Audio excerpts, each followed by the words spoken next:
ብዙ ጊዜ የዚህ አይነት ነገሮች ሲደጋገሙብህ የምትለማመደው የስሜት ማመጣጠን ትናለ። ከዛ በተረፈ እንደዚህ ጋር ደግሞ መከልከሉ ተገቢ አይደለም። ወደፊትም አለበቂ ምክንያት መከልከል ተገቢ አይደለም።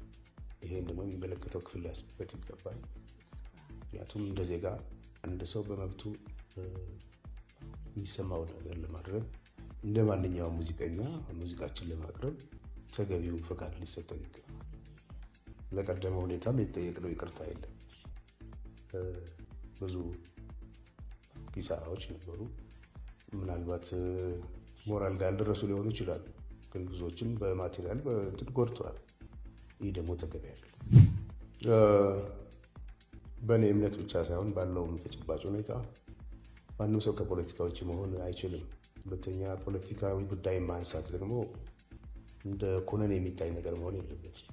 ሁላችንም ጉዟችን አንድ እንደመሆኑ መጠን ኢኮኖሚያዊ፣ ፖለቲካዊ፣ ማህበራዊ ጉዳይ እንደዚህ ጋር ይመለከታል። በእነዚህ ጉዳዮች ዙሪያ ማተኮርና ማድረግ መለመድና መበረታታት ያለበት ነው ብዬ አምናለሁ። ከዚህ አንጻር ነው ያደረግኩት።